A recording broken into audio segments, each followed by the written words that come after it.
तर कोकाटें विरोधातली निकालाची प्रत मिळाल्यानंतरच कारवाई करणार विधिमंडळ सूत्रांनी ही माहिती दिली आहे। माणिकराव कोकाटें विरोधात अटकेचे आदेश जारी झाले। आमदारकी रद्द करण्यासाठी विधिमंडळाला कोर्टाच्या आदेशाची प्रत ही आवश्यक आहे।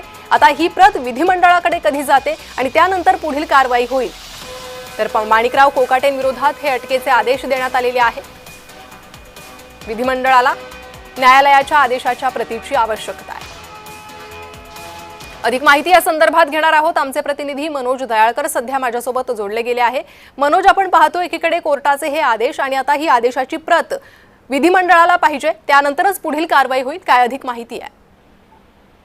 नक्कीच आपण या ठिकाणी पाहतो आता कोकाटे हे पूर्णपणे अडचणीमध्ये सापडलेले आहे, कारण की सदनिका घोटाळा प्रकरणी आपण पाहतो कोकाटे यांच्यावरती आज सुनावणी झाली आणि या सुनावणीमध्ये कोकाटे यांच्यावर अटकेचे आदेश हे न्यायालयाकडून देण्यात आलेले आहेत। आणि त्यानंतर आता उपमुख्यमंत्री अजित पवार यांनी मुख्यमंत्री देवेंद्र फडणवीस यांची देखील भेट घेतली होती आणि या भेटीमध्ये मुख्यमंत्री देवेंद्र फडणवीस यांनी अजित पवार यांना आपण डायरेक्टली बोलले आहे की माणिकराव कोकाटे यांचं खाते हे कोणाला द्यायचं असं डायरेक्ट हे मुख्यमंत्री देवेंद्र फडणवीस अजित पवारांना म्हटलेलं आहे। आणि त्यानंतर आता जे आमदारकीचं रद्द करण्यासाठी विधिमंडळाने देखील कोर्टाची आदेशाची प्रत ही आवश्यक असणार, त्यामुळे आमदारकी देखील आता कोकाटेंची याची धोक्यात आहे। त्यामुळे कोकाटे विरोधात निकालाची प्रत मिळाल्यानंतरच या ठिकाणी कारवाई केली जाणार आहे आणि त्यामुळे कोकाटे यांचं मंत्रीपद आणि आमदारकी ही देखील आता धोक्यात येते, कारण की आमदारकीचं जोपर्यंत विधिमंडळ कोर्टाच्या आदेशाचा प्रत हे मिळत नाही तोपर्यंत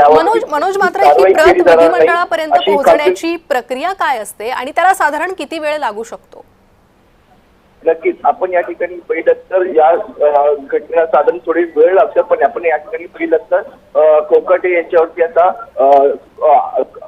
कोर्टाच्या आदेशानुसार वॉरंट हा जारी झालेला आहे। त्यानंतर मंत्री देखील आपण या ठिकाणी पाहिलं तर जे कोकाटे यांचे वकील आहेत ते या ठिकाणी दावा देखील करू शकतात आणि कोकाटेंचा जो अटक करण्याचा वॉरंट आहे त्या ठिकाणी कुठेतरी त्यांना स्थगितीसाठी देखील ते अपील हे कोर्टामध्ये करू शकतात आणि त्यानंतर पुन्हा एकदा ते उच्च न्यायालयामध्ये म्हणजे सर्वोच्च न्यायालयामध्ये। त्यामुळे आता पुढे काय होतं, विधिमंडळाला कोर्टाच्या आदेशाची ही प्रत कधी मिळते आणि पुढे कारवाई काय होते त्याकडे लक्ष असेल। त्या संदर्भात माहिती तुमच्याकडनं घेत राहू। धन्यवाद या सविस्तर माहिती।